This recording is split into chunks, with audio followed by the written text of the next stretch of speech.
Hello everyone, and welcome to my tutorial on how to paint Flash. My name's Devin. I've been painting Flash for quite a while now, and I noticed that there wasn't many good resources online to explain in detail how to paint Flash, and there's more than one way to do it, obviously, but this is just kind of what I've learned through trial and error and techniques I've learned from friends as well as media as well online. But I thought I would just put how I do it on video and show you. So if you're interested in learning and don't really know where to start, this might be a decent place to start. So I guess I will start first with materials. And these are just materials I use again. Again, everything in this video is just what I do. This might be completely wrong to somebody else, but this is how I get it done. And if it helps you even just a little bit, I'll be happy with that. So first off, I would say start with some tracing paper. This is just the cheap stuff from the craft store. Not really important on the quality or type of tracing paper you get. Just yeah, save your money and get whatever's available. Don't stress out about this too much. Secondly, you're going to want a red pencil. Personally, I use these ones. They're Mitsubishi. I like them because they don't smudge. They're not waxy. And if you can see, this side's red and this side's blue. I like to start with red, make fine adjustments with blue. So you sharpen both sides. Start with your red, and then for corrections, use your blue. Once you've kind of got your design finished on your tracing paper in your red and blue pencil, you'll want to use some tape. I recommend like a painter's tape or a masking tape. This is just the stuff I use. Again, it was cheap at the hardware store, and it's lasted me forever. But what you do is you just use a couple small pieces to secure your drawing to your final piece of paper. For that final piece of paper, I highly recommend that you don't use any paper other than Arches. Arches is by far the best quality paper there is. It is the golden standard. Everybody uses it. Personally, I use the cold press. What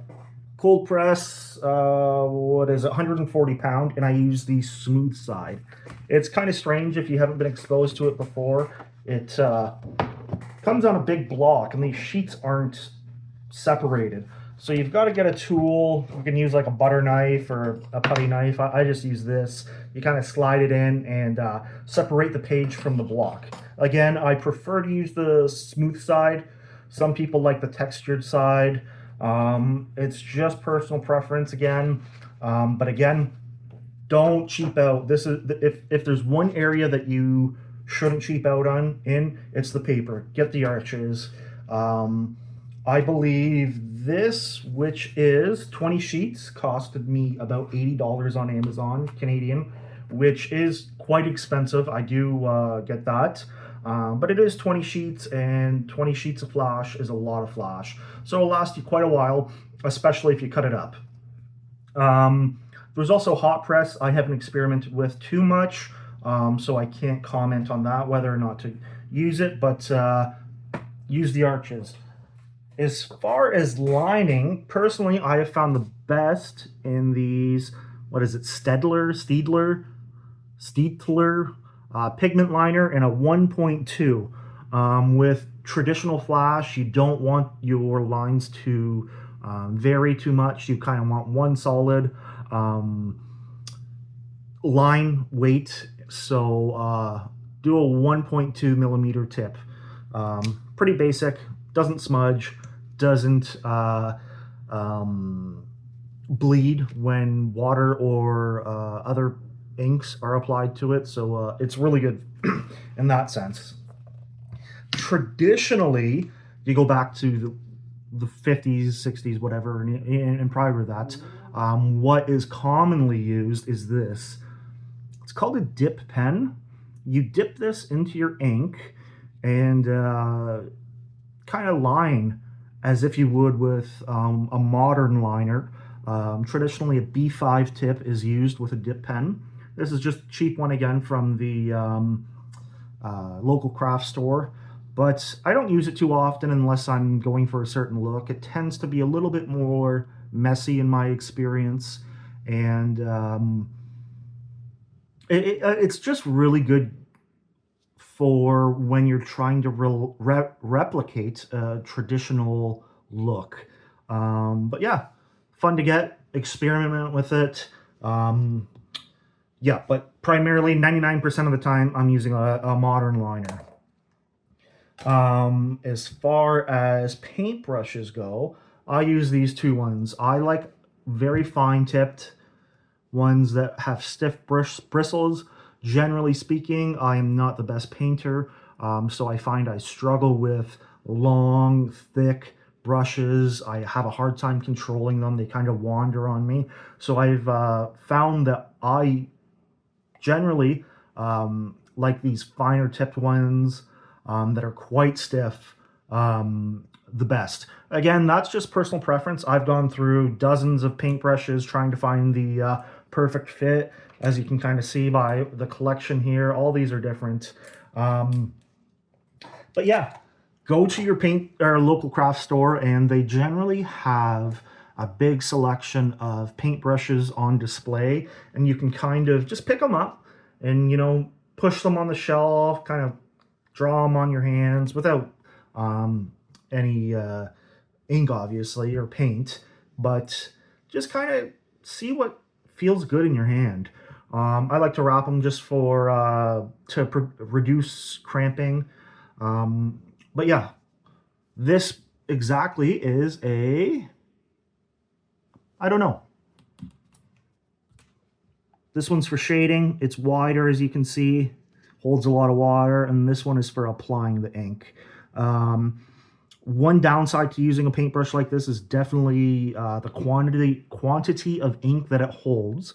I would say that when doing a bigger piece that requires a lot of black, I'm there wasting time because I can't put down a lot of ink. Where if you're good with a bigger paintbrush, there's definitely a benefit to that, using a bigger one.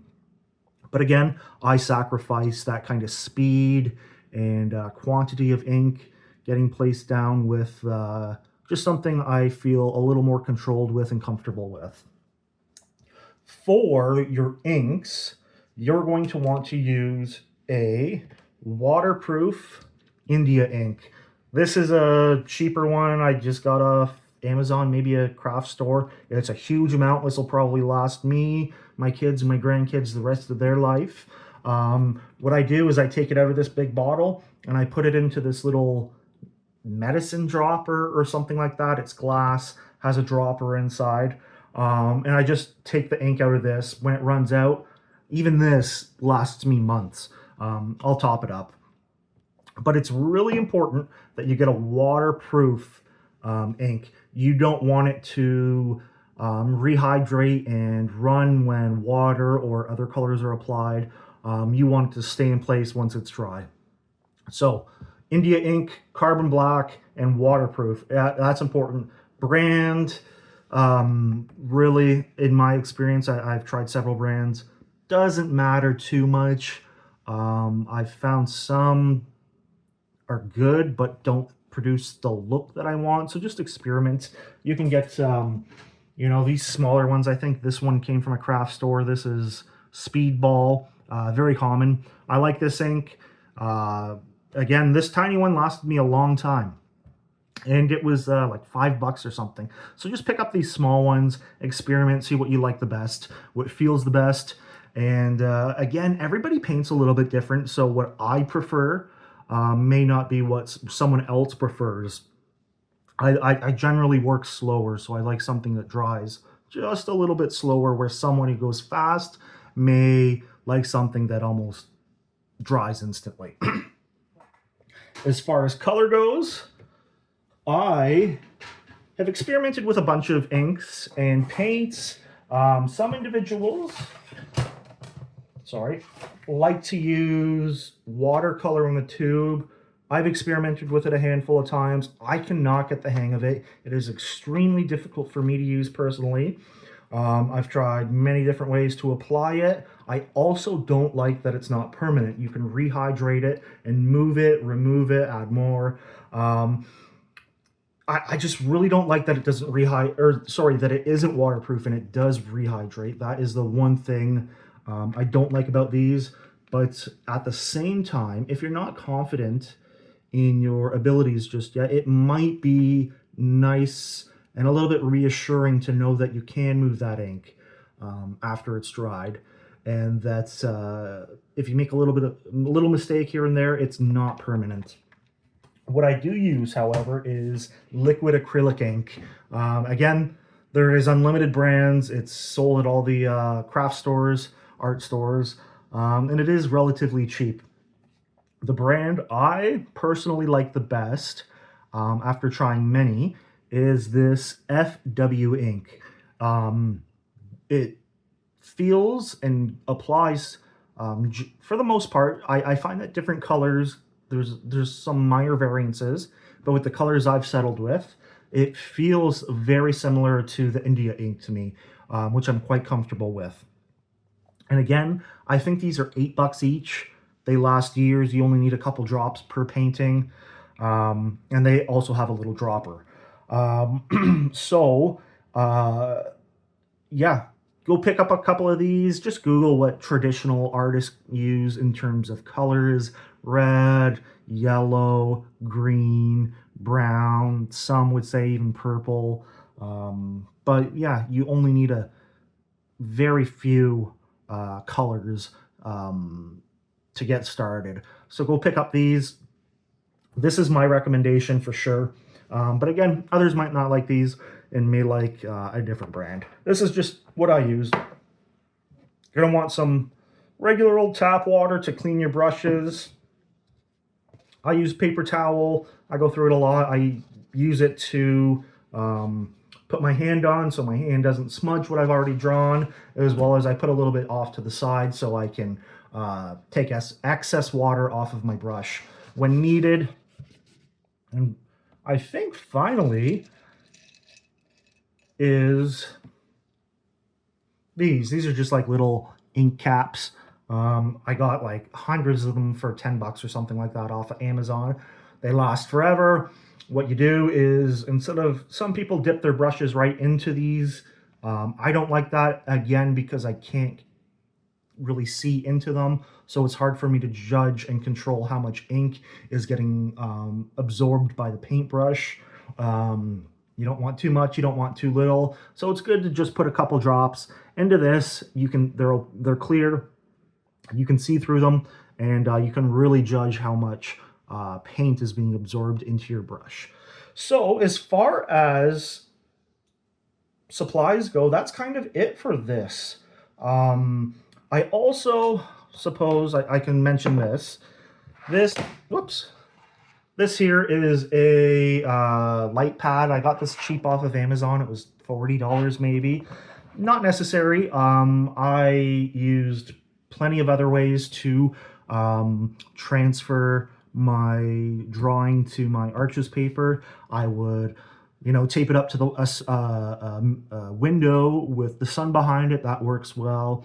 I have an iPad as well, where I would just make the background like a white, kind of light, solid background, and I would just take my stuff and draw right on top of the iPad and use it in the same sense. But this definitely does help.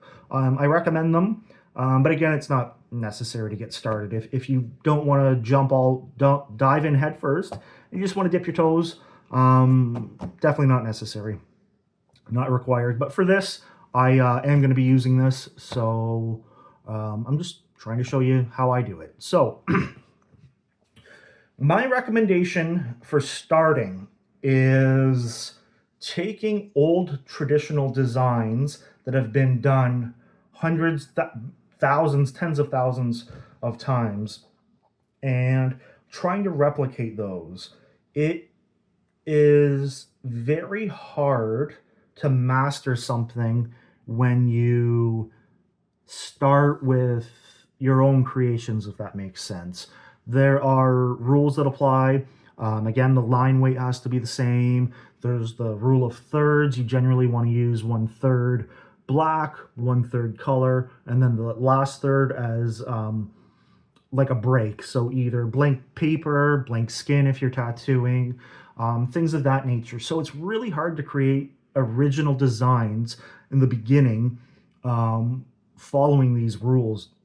You'll often create designs that you can't put your finger on. Why does this look so strange? Why isn't this right? And it's just you haven't established those rules. You have to really understand the rules before you can break them. So my recommendation is searching up the old classics: Sailor Jerry, Bert Grimm, Ed Hardy. There's thousands of sheets of their flash out there that you can copy. That's what they're there for. They're there to copy. Don't steal people's tattoos. Don't use AI.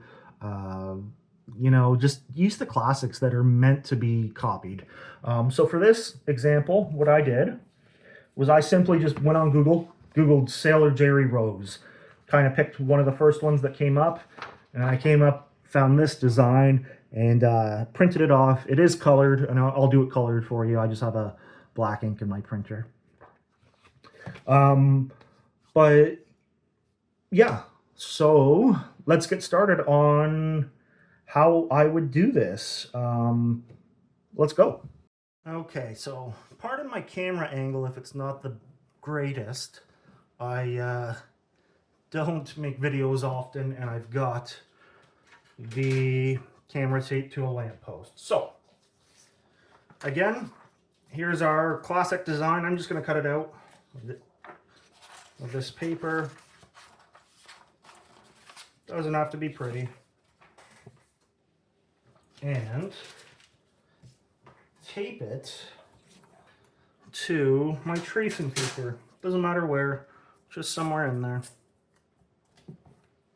You want to use painter's tape because it really doesn't stick. If you use Scotch tape or any other kind of tape, I believe you run a greater risk of tearing the paper when removing the tape.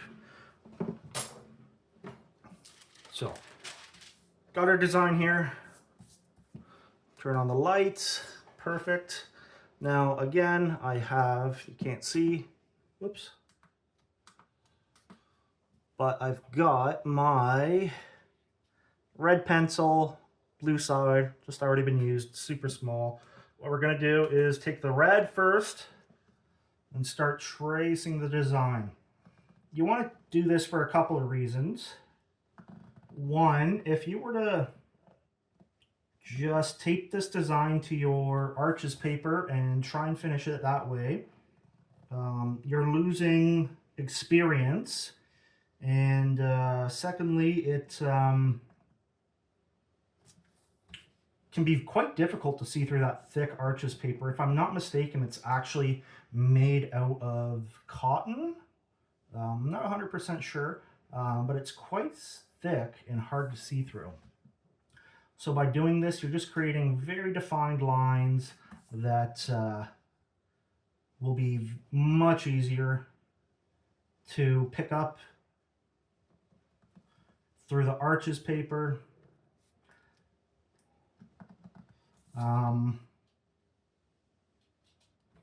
Just trace it, doesn't have to be perfect.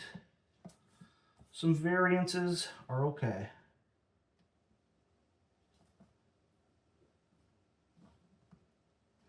And again, it may seem weird copying old designs like this, but you're eventually going to start developing your own style just by doing this.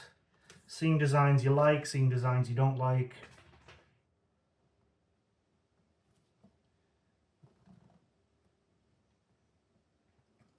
And again, why I use the red and blue is because I don't have to be perfect with this red. I just kind of get the outlines in there roughly.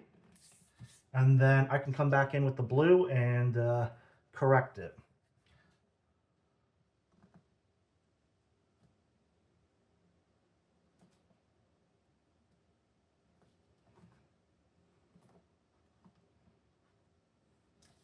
Doesn't have to be super sharp. I've noticed in my experience that the sharper the pencil is, the more I tend to puncture the tracing paper.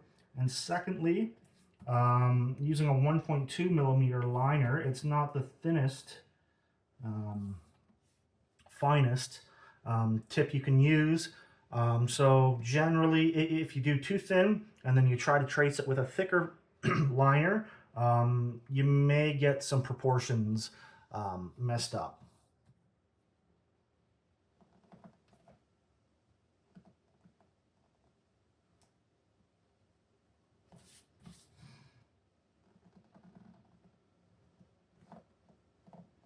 It's really good to do this, to trace it this way, because then you just kind of get the flow of the picture. You've already drawn it once or twice before you go to your final copy, and it's not all foreign to you.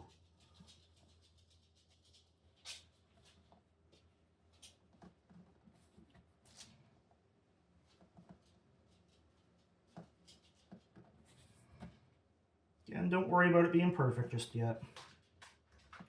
Or ever, even. Sometimes there's something special about something being perfectly imperfect, right? Always remember that. You can get so hung up on doing things perfectly the first try that you kind of lose sight of what's important. So I just got that in my red ink really quickly. I'm going to remove the painter's tape now with the original drawing.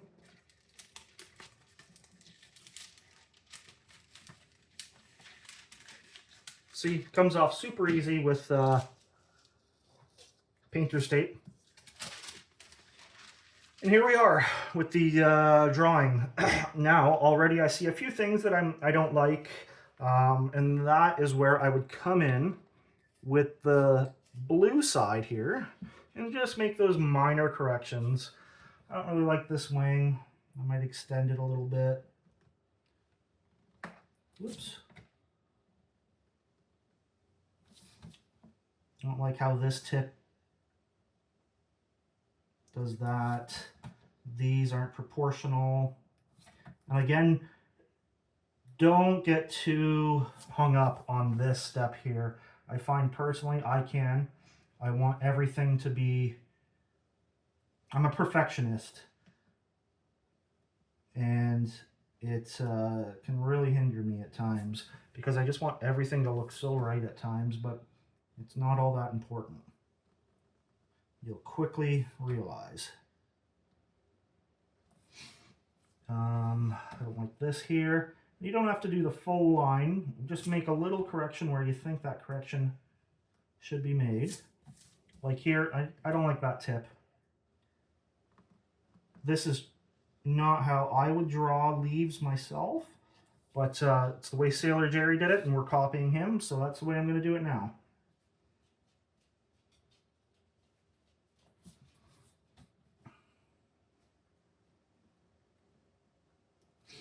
This is a little janky here, so I'm just going to try and clean it up with the blue. Again, if you see this tip here, looks a little bit weird how it crosses. I wasn't too careful with that point, so I'll just clean it up. Try and make it look a little more natural.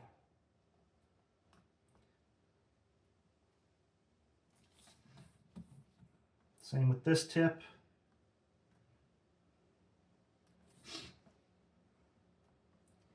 And again, when you're doing your final, I don't like how that is either. Make that a little more pointy. When you're doing your final tracing on the arches, you can also make some fine adjustments too. I want these to be a little more rounded, I think. It's definitely more permanent, obviously, but if you're tracing something and it doesn't feel like it's fluid, just change it ever so slightly, but you don't want to deviate too much from the original plan.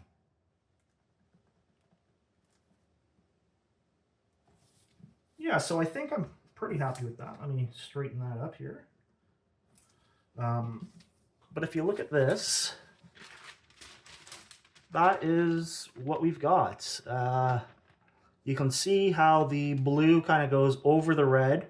So it's the more dominant dark color. So always use that as your secondary. But yeah, pretty simple design. Not the cleanest, not original. Doesn't have to be. We're learning, right? So now I'm going to take this. I am going to cut it out. Doesn't have to be perfect.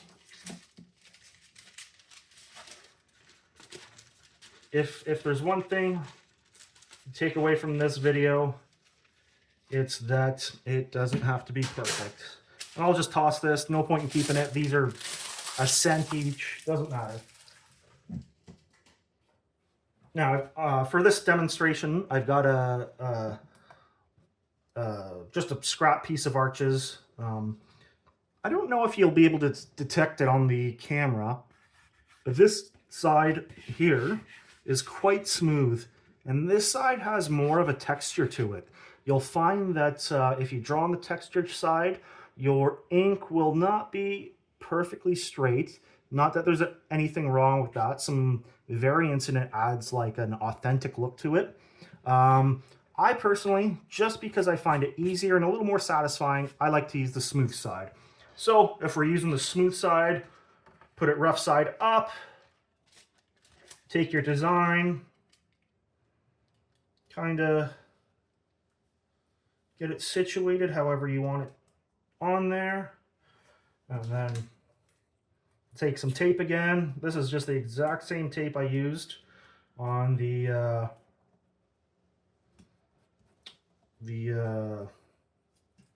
what do you call it? The tracing paper, and yeah, I'm just recycling it.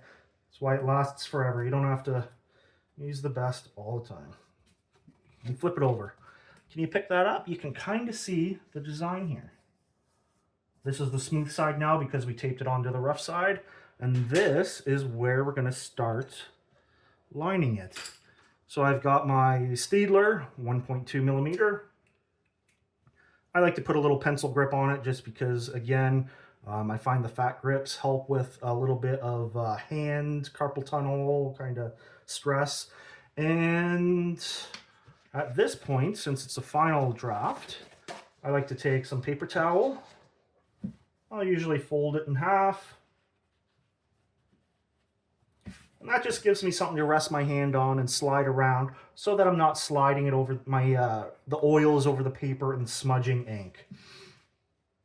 What you generally want to do is kind of start in a corner and work your way across. You don't want to start here and then move over here and then over here. It just kind of makes it, the final product, look a little bit sloppier. If you just work your way across, you'll get a much better product. And let's see if I can follow that, because sometimes I jump around, but generally that's what I like to do. So I'll start down here in the bottom left corner, and yeah, we'll just get this lined out.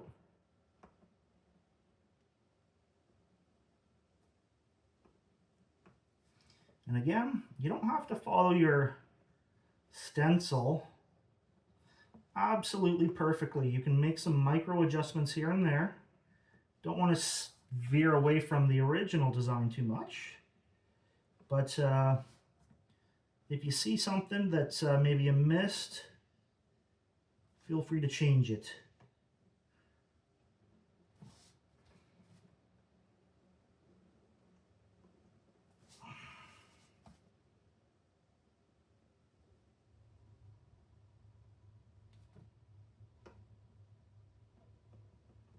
And don't be worried about pulling the straightest lines. If you have to start, stop, and pick up again, that's okay.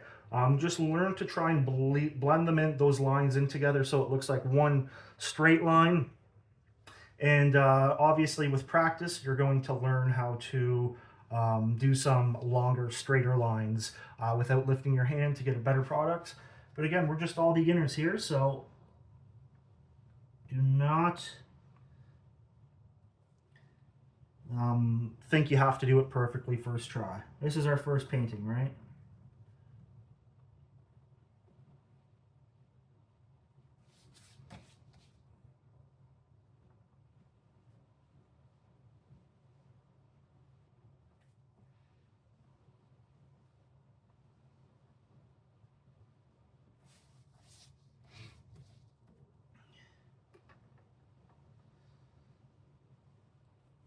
These traditional designs are generally pretty useful to learn too, because they're so commonplace.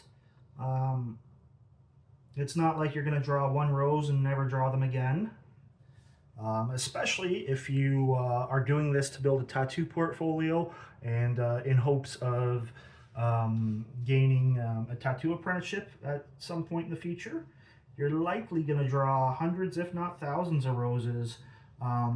So instead of drawing some obscure kind of imagery that you may never come across again, it's good to just focus on these originals, these classics, and really hone in your ability to reproduce them, because yeah, these are all over the place.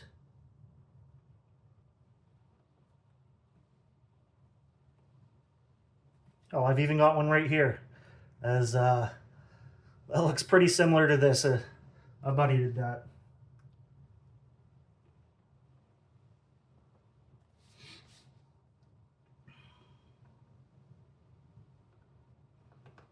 Generally speaking, I draw much slower than this, like I previously stated. I am quite the slow painter and drawer. I like to take my time, try not to make too many mistakes. Making no mistakes is kind of impossible. Those mistakes are inevitable.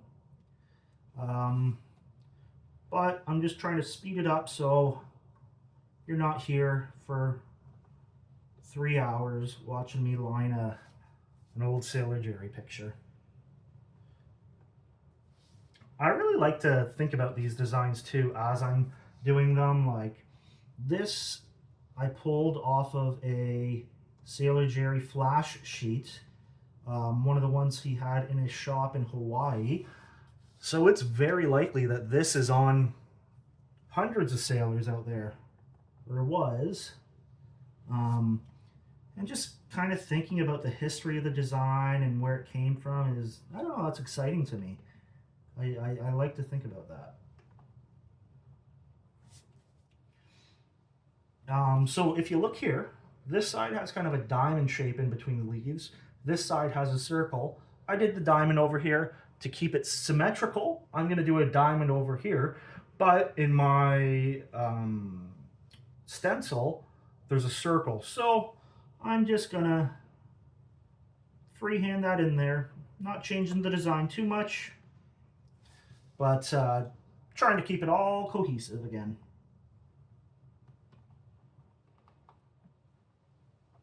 Not breaking any rules by doing that, not changing the design overly, but just making it a little more pleasing to the eye, in my opinion.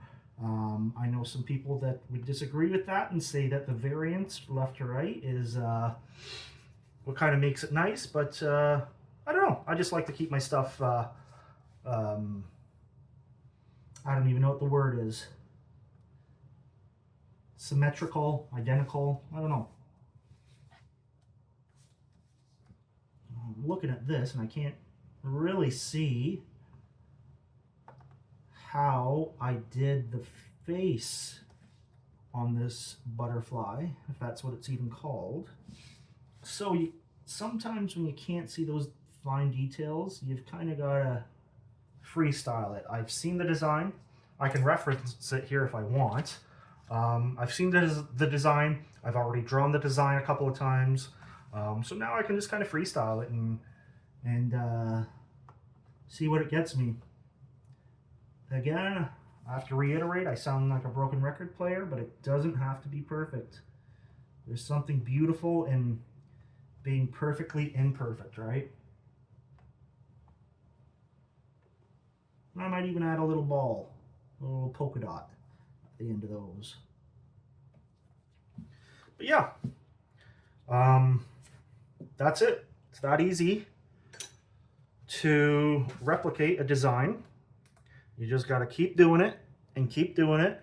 And here we are. It's all lined out. You can see it's all one line weight. All the lines are solid. Nothing's bled or smudged. Not a complex design by any means, but definitely a classic, that's for sure. I don't know if I've ever seen that butterfly though, so that'll be interesting to paint for the first time. Now, we've got our design lined. It's time to start painting. I've got this. I'll usually add one or two more to the side to dab my brush on, to get excess paint or water off of. But now what we want to do is we want to add our blacks and our shading. Generally, you want to, when you're painting with your inks, you want to start from the darkest color and work your way into the lightest color.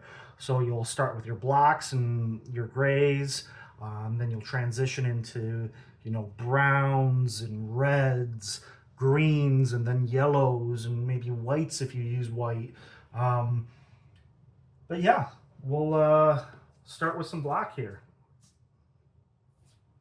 And again, just like the line of the design, use your computer, or if you have a colored printer, print it off, but reference the colors too. I know that this is some greens. These dark shading is black. This will be red. Maybe some yellows in here. I'm not exactly sure what butterfly color is going to be, but I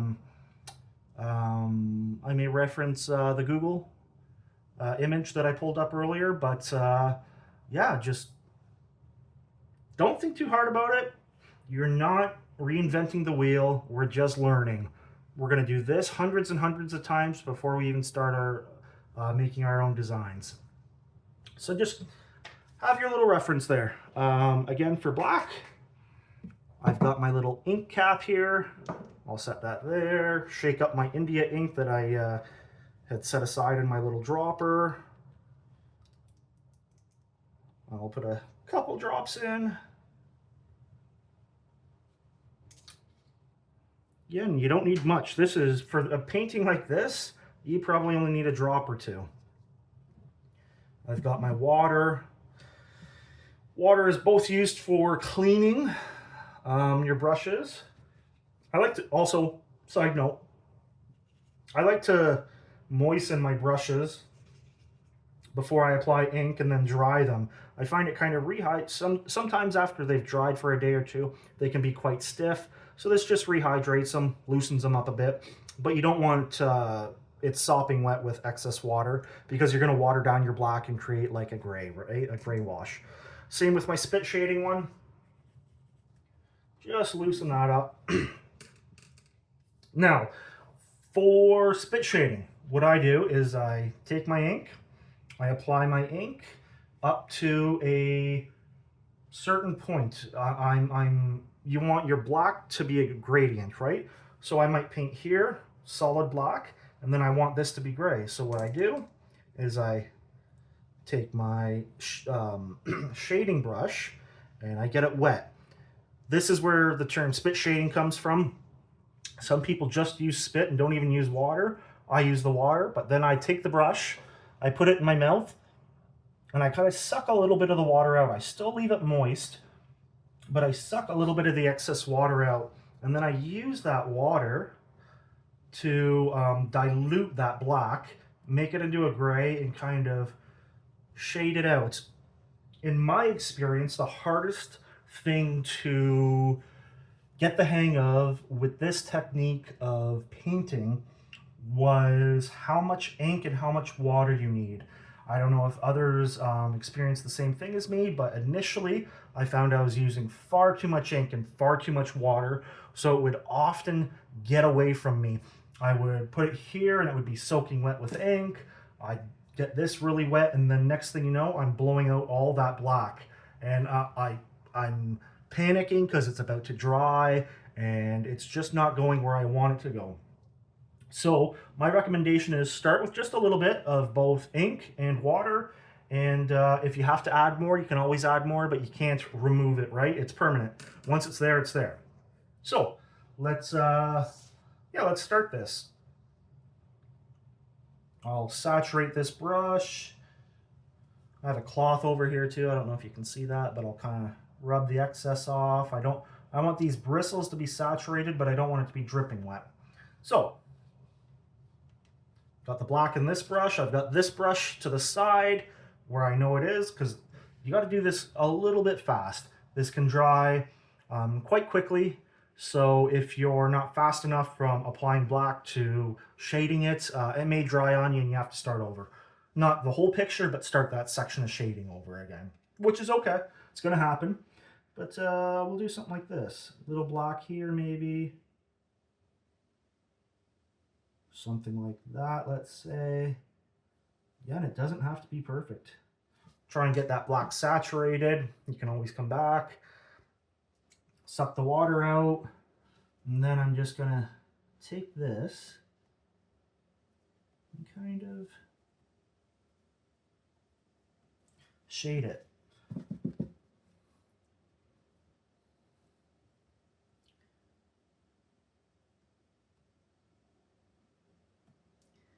Now, I personally prefer like a really nice gradient from black to gray. What I'm doing is I'm taking that ink off, dipping it in the water, wiping the excess off over here. But I like a smooth gradient, so I'll oftentimes, then I'll smooth that gray out so that it's really smooth between the gray and the white and then into the black. That's just the style I like to paint in. I do know a lot of artists like that very defined border, and it looks great, but there's just something in me that will not allow myself to do that for some reason. It doesn't seem wrong, but it's just not what I'm good at. So there it is. It's a little sloppy just because I was talking, but you can kind of see how it's shaded out. We'll do this in a couple more sections and just keep doing this. And if I think of anything as I'm doing it, I'll be sure to mention it.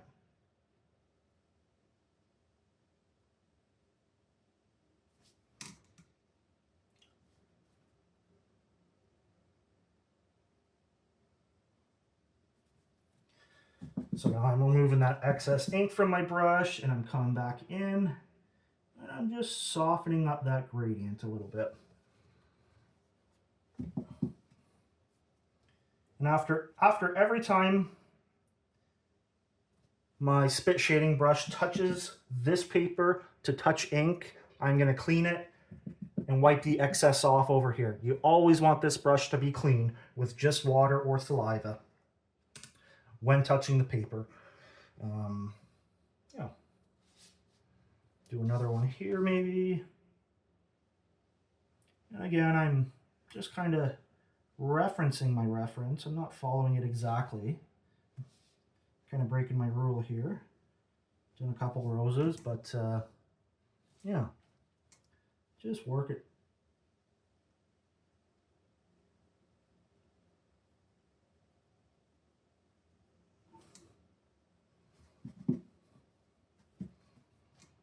And I'm going to smooth it out.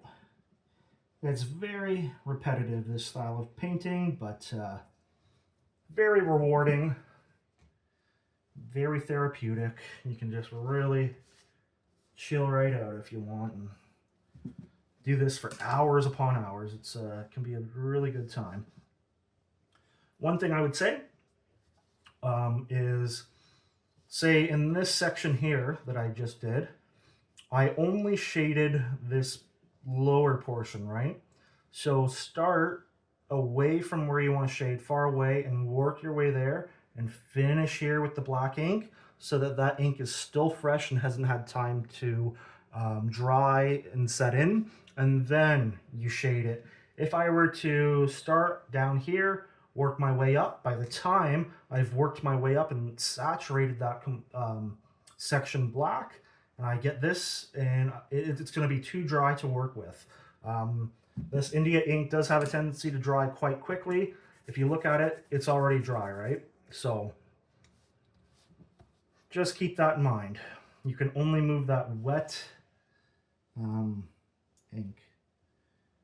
Again, not too much, not too little. It really takes a while to perfect that ratio of ink to water, in my experience. Maybe someone with more painting knowledge than me prior will be able to pick it up quicker, but that was the one thing I really struggled with these designs, was keeping those ratios very good. Very good. I'm sorry, I'm distracted as I'm talking. Keeping those ratios proportionate. Again, too much water will make it really runny. Too much ink, kind of the same thing. But yeah, we're just going to keep filling in the shading.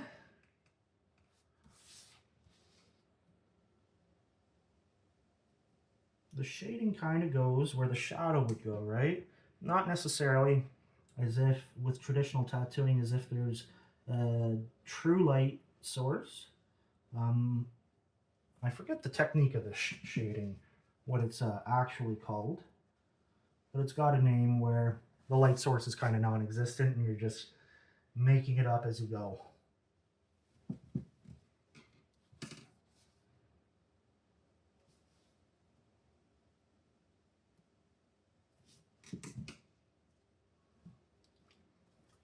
And you'll kind of develop habits where,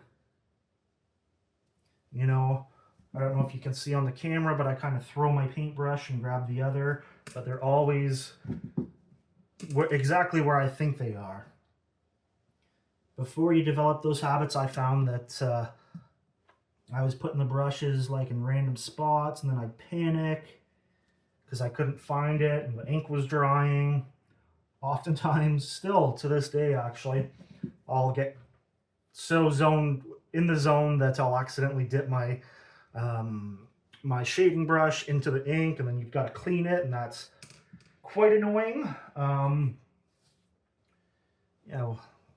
just keep shading this here for you.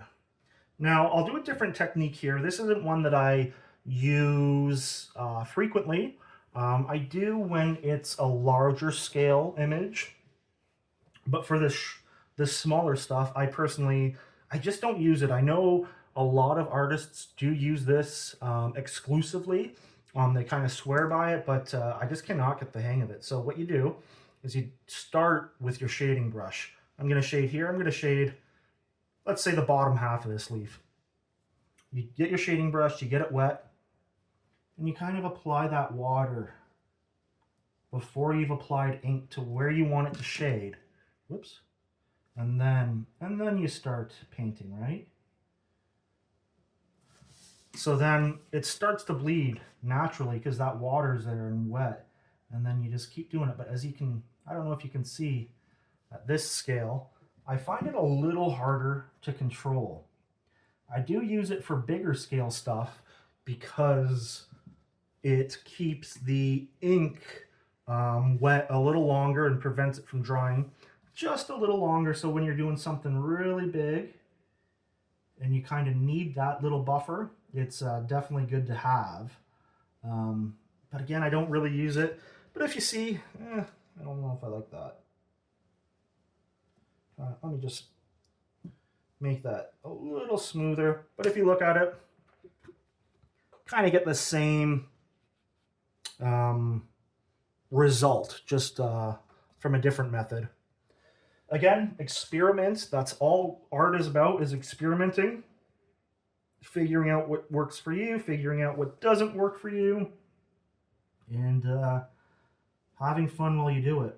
It's a lot of fun once you start to get the hang of it, and you can create these designs off the top of your head, and it turns out exactly how you want it on the paper or skin, I suppose, too. But it's very rewarding. Again, hundreds, thousands of hours of this kind of practice before you can do that, but that's kind of what you're working towards. Not that this isn't fun, this is a blast. Even just doing this old design really quickly and rough for you guys, I'm enjoying myself here. So, and again, what I explained earlier was I'm going to stop my ink right about here and then shade it this way. So what makes sense is to start applying ink in this corner and working my way down to where I'm going to shade, and then shading from there. Because if I worked backwards in this direction, by the time I'm up here and saturating this, down here is going to be dry, and I won't be able to shade it as well as I could if I kind of work my way down there. Personally, what am I doing here? Sorry, those lines were messing me up that I just put in there. Forgot what I was doing. Personally, I like to kind of apply one last stripe of ink like that in the direction that I intend to shade, just because, again, it kind of just seems a little more fluid, makes it a little more cohesive, and overall I personally think you get a better end result. But I do know some people leave where they're shading from a little bit sloppier than I do. And they get maybe a different result or maybe a similar result. But at the end of the day, they still get a quality product. It's just learning what you like. And again, I recommend following lots of flash artists and tattoo artists on Instagram if this is something you're interested in. You're quickly going to realize that every single artist, let's say if you're not tracing this rose like we did, but you handed this to them as a reference and said, replicate this. Every artist is going to have subtle differences and nuance to their style and the way that they shade and the way that they connect these lines. But it's still going to fall under the category of American traditional, right? And it's going to be an awesome result. But there's just going to be some minor variances between artist and artist. And that's what really makes it special, is just learning about this craft and learning the rules and noticing where the rules have been broken, or where maybe an artist did something that you had never considered before, and just, sorry. Now I made a little mistake here. It bled over. It's still a little bit wet, so I can take that water and I can kind of fade it, right? Sorry, I'm just going from one topic to another here, but I thought I'd address it. Actually, you know what? I'll make a mistake on the butterfly on purpose. So I'll go up to the butterfly. What I want to do is I want to start down here, shade it maybe halfway, let's say. Here, I'll shade the top first. I'll just do a normal shade before I make my intentional mistake.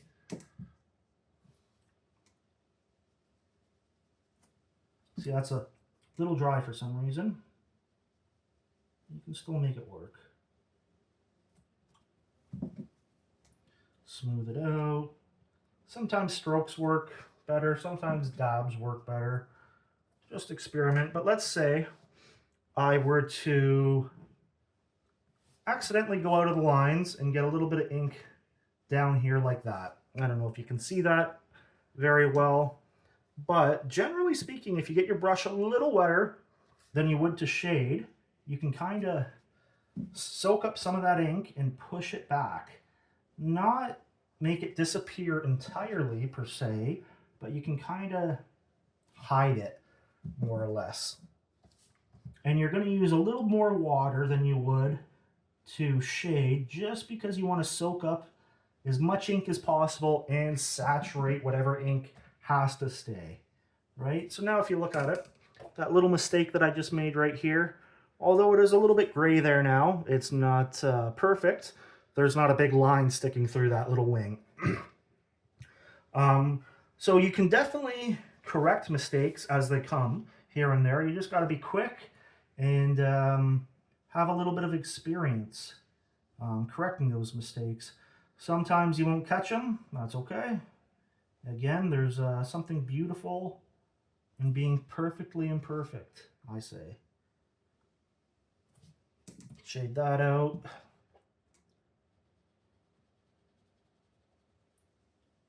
And different areas are going to call for different, how do you put it, like different lengths of that gradient. So with something, you know, small like these little rose petals up here, I want it to be black, gray, white, quite abruptly. But here, I kind of wanted it to be much more gradual. So it's a lot more black here, a lot more gray, and then into the white. Although it's still gradual, there's a lot more of a gradient than there is here, even though it's the same technique, same everything, just a little more gradients. And simply all that is adding a touch more ink, maybe a touch more water, and extending it out a little bit, and then smoothing it in. Again, that's just something that you kind of pick up on over time, I would say. But yeah, let's give this guy some stripes.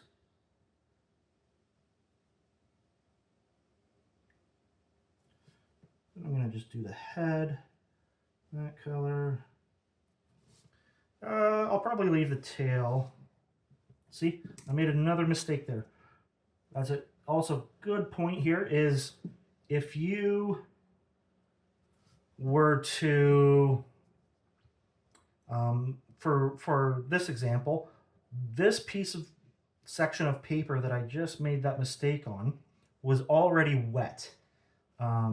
So when I put the ink next to it, it bled and kind of spread through that water just because it's already been wet. So you have to be cautious of that. You don't want to put things too close together until they're dry, or else you can have that effect where it kind of spreads uncontrollably and you kind of find yourself fixing mistakes. I'm going to add a little bit of gray down to this bottom just to match that top, or sorry, just to match that right side that I made the mistake on earlier, because I think I'll probably leave that gray, maybe do the top of the butterfly yellow or something like that. I don't know. But again, we'll go back to these leaves. Sorry this is taking forever. Again, I am a very slow painter. Even though I'm trying to speed it up for you, I still have a tendency to be quite slow, which is okay.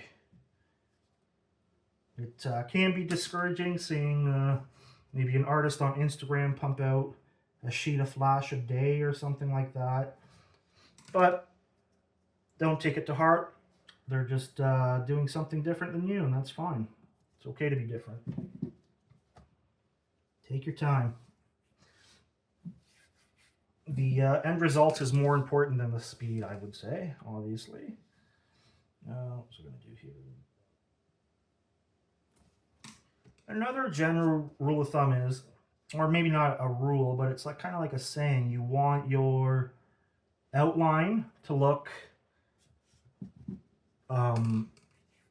how does it go? It's something like you want your outline to look solid, you want your tattoo or drawing to look complete when black and gray, and you want it to look even better once it's colored. So always kind of keep that in mind, keep that rule of thirds in mind. I'm kind of coloring in a third of it with black and gray. Then there's going to be about a third of color and the rest will be just blank paper. But yeah, let me see, I'll put a little ink down here just because in my mind there would be a shadow here. But yeah, I would say this is pretty much done. A little bit rough, a little bit rushed. That's okay. You're getting the point. But yeah. So that's what we got here. Next is color. You're going to want to wash your brushes so that you don't change the color of your ink with the Black India ink that's in your brushes. Make sure you wash them really good. Just dip them in water, swirl them around on paper towel until you kind of see there's still a little bit of black ink in there. Even that can change the color of the ink just a little bit. And then once you're sure all that ink is out there, then you can start your color. That's just a little bit wet, but there's not any ink in that. Now, for this, it's a rose. I'll probably do brown, green, green, green, green, some red, maybe some yellow in that butterfly, maybe some yellow in those inner leaves and these, I don't know what you would actually call them. These are technically called, but these, oftentimes left white, maybe even a little bit of yellow. We'll see. I should be referencing the image that I pulled up as I told you to, but to be honest, I would have to pull it up on my phone, and that's kind of what I'm filming on at the moment, so that could prove difficult. Brown, red. So the colors I found that represent traditional flash and tattooing the best are, for red, I use the FW ink, the, what is this called? Flame Red. I've got other ones, but they just don't seem to be the same. Greens, I use dark green. Yellow, I use Indian yellow. And for brown, I use Sepia. So I've got my caps here. I'm going to shake my inks well. Put a couple drops in each cap of each color.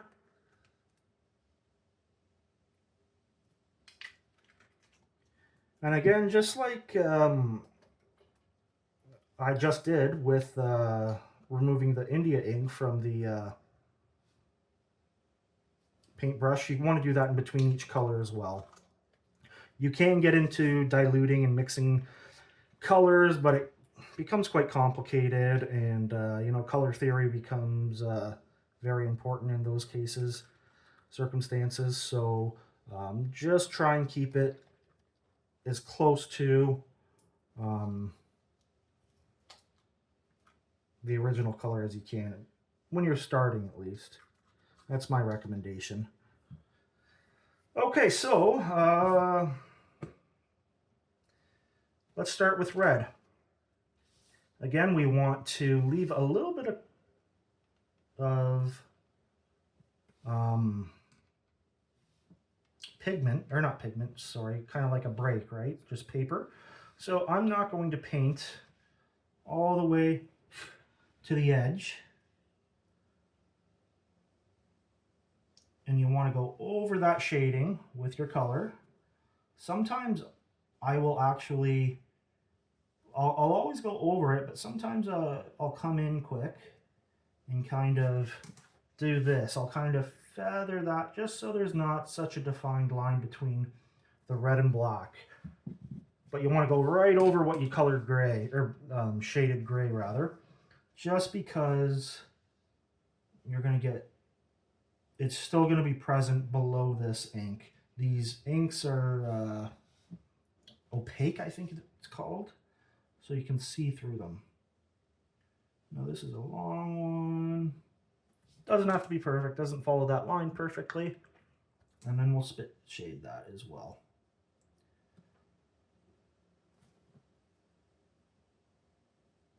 And it just kind of softens it up into that white. And again, you can wet your brush and kind of clean it up, correct any mistakes that you maybe made. I find with the red, you get a very defined line once you put that shading in. So sometimes it's okay to come back and just kind of dab it and soften that transition up just a little bit. I'm okay with that. We're going to keep going just for time's sake. You can kind of follow the outside. I'll paint into that. I started in the middle there because I'm going to kind of soften this up here since I'm finished on that side. And then I'm going to add a little bit of ink to the outside of this and then shade from that.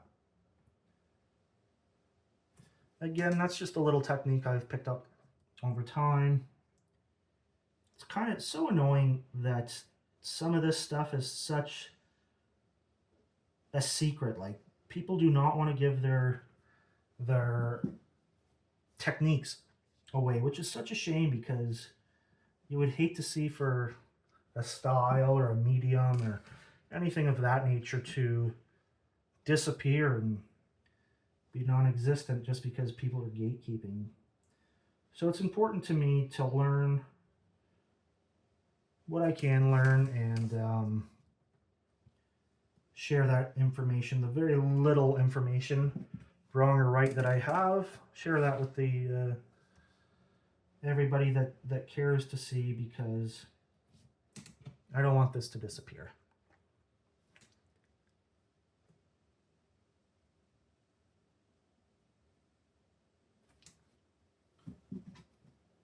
I love this. It's all I think about is this. All I want to do in my spare time, for the most part, is this. So it's important to me that it sticks around.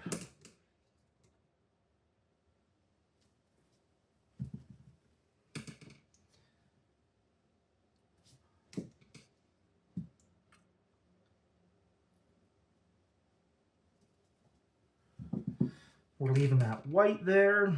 Some artists may do, you'll see again, like I said, if you gave this to 100 different artists to replicate, they would all do 100 different ways, even though it's the same style, same material. This is just how I do it, but you'll notice some artists won't leave this little bit of a break between the edge and the color, the line in the color. They'll just bring it right to the edge. That looks great too. It's completely fine. I have nothing against that. I frequently do that myself. And then you'll see other artists that maybe instead of shading it, they'll leave a solid line. They'll kind of follow the outline, but leave a little bit of a gap in between the outline and the color, just to give you that break. But it's not shaded at all. It's solid. That again is a great design choice, and I might even like the look of that better, but I just don't do it very often.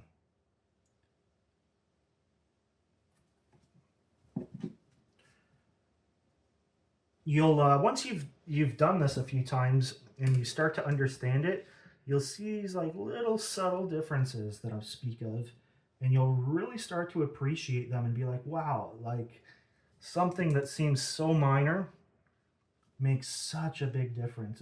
It's crazy. And you'll really start to appreciate these differences. And it's fun to do flash, and if you're in that kind of tattoo community or want to, you get tattooed to, or you just know people that do flash as a hobby. It's fun to be able to trade with them and hang up their art and see how it would differ from yours. So why not? How about for the inner kind of bulb of this rose, I'll show you what I mean by they won't shade it. They'll just kind of come up to the edge just for demonstration purposes. I don't know if it'll look good with the shading, But we'll see. Why not?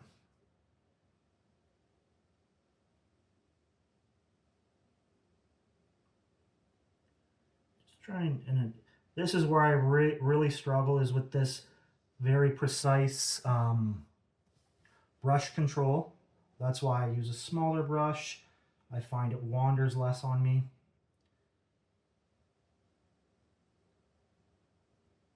To be honest, I'm not liking the look of that, but for demonstration purposes, we'll go with it.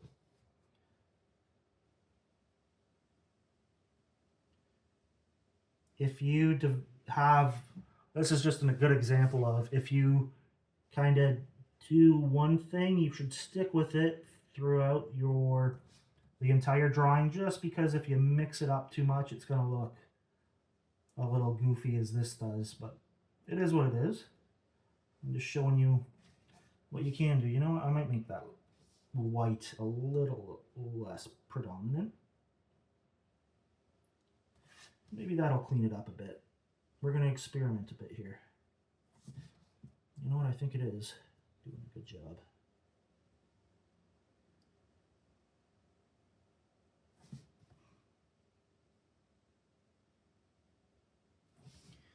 Do the other side again.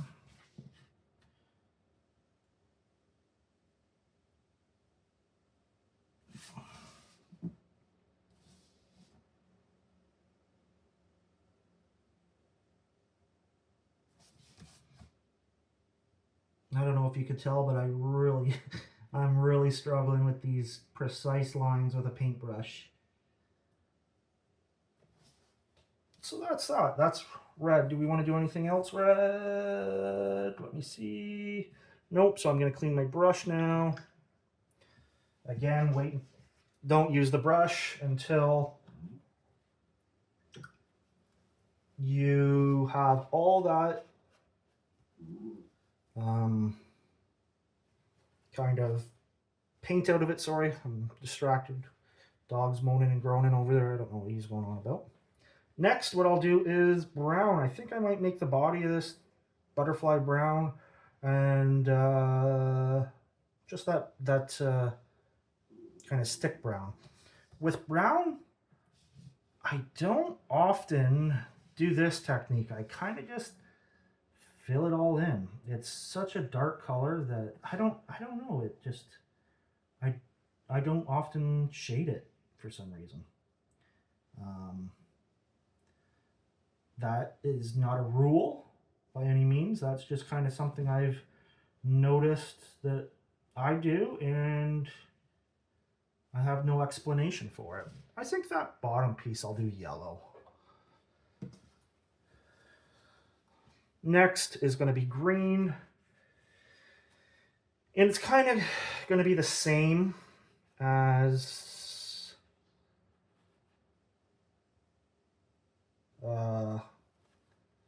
sorry, I'm just thinking of what I wanted to do there. Same as the rose. I'm going to do a little bit of it solid and then kind of shade it out. So I'll probably start here, do something like that, and then shade it out.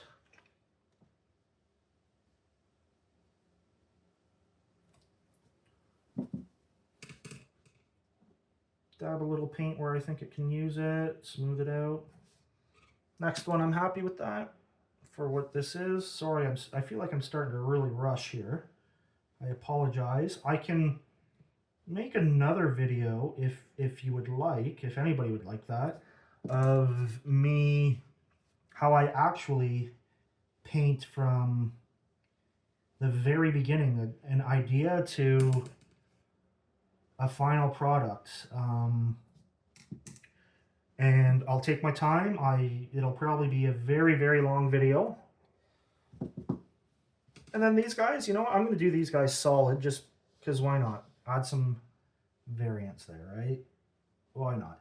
But it would be a long video, but if you're interested in me doing something original from the very start to the very end and taking my time on it, just maybe leave a comment and let me know if there's interest in that.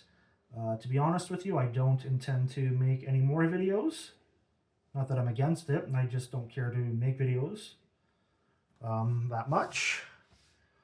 But if there's interest in that, I'll definitely do it. I don't mind talking. But that being said, with an original design, and with this video being online, I would like to definitely take my time on it. I'm really rushing this. I apologize.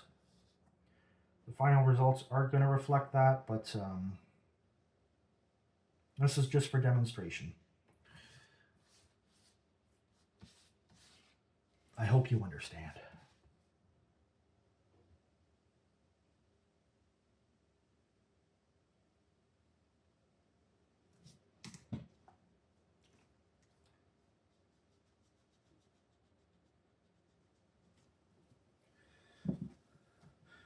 I shaded that out of the line a little bit because I'm rushing. Again, just take that wet brush and kind of clean it up. And it's not, and it's like it never happened.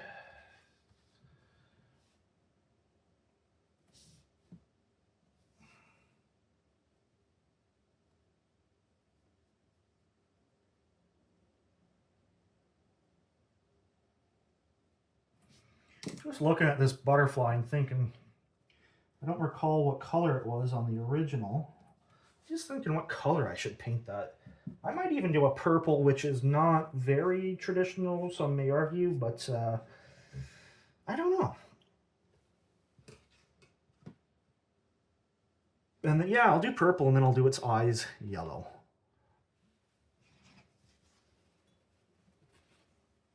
Purple is not very traditional. There's a story of Sailor Jerry, of artists at the time saying purple pigment was impossible. And apparently Sailor Jerry got some and started putting out pink tattoos and telling these people to go into other shops and show them, just to kind of be like, yeah, pink is possible, purple's possible. I'm gonna do these solid yellow.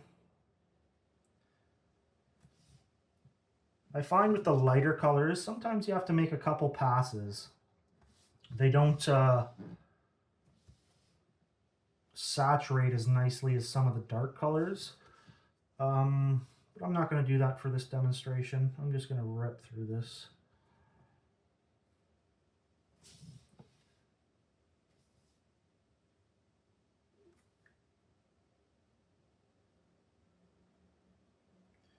Add a little yellow to the center of that. I'm not going to shade it out. I'm going to leave those, I don't know what you call them again, lips or something, empty.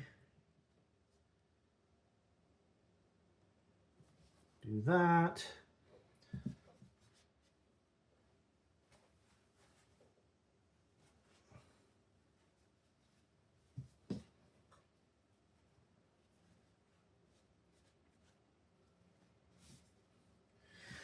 We'll grab one more cap. We're almost done here. Where's my purple? That's blue. Purple right here.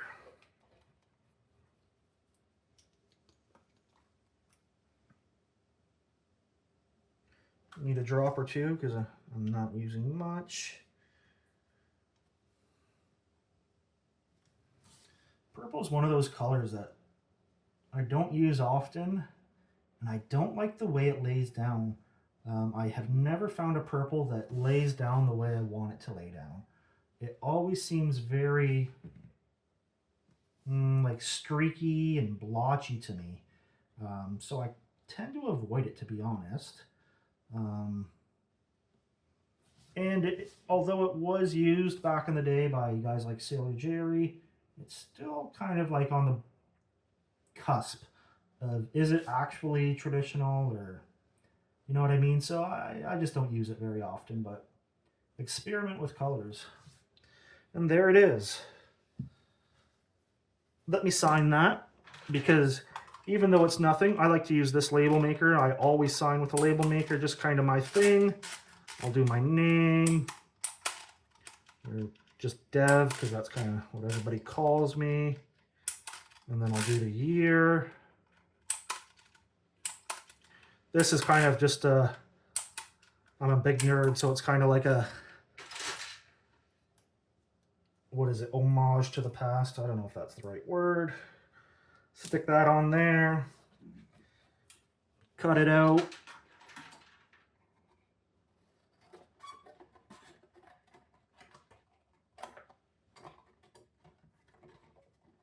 I like to sign it because you never know, even though that's insignificant to me, and I'm going to lose it, maybe my great-great-grandkid will find that in a closet one day and it will be something that they have a keepsake of me. You never know. So, there we go. Let me remove this camera. So, there it is. It's not the cleanest painting I've ever done by any means, but I hope it showed you some basics on how to paint. You can kind of take these beginner tips and run with them yourself. Don't be afraid to ask any questions. Don't be afraid to make mistakes. I don't think this is perfect by any means. I see tons of mistakes in this, but at the end of the day, I still like it, and I still think it's a pretty neat design. But yeah, drop a comment if you have any questions. I'll be sure to answer it if I'm capable of that. And if you are interested in a video where I start from the very, very beginning, from an idea in my head to the very end, I will do that. However, I will say that that will be a very long video, even longer than this, because it's a much more intensive process. But yeah, hope you enjoyed this video. I hope you get out there and start painting, and if you do, and I would love to see it, so share it for sure. But that's all you got to do. Get some brushes, get some ink, get some paper, and start painting. You'll be an amazing artist before you know it. I hope you enjoyed that. Sorry for my shaky ass hands. I hope you enjoyed that, and thank you for tuning in. I appreciate it.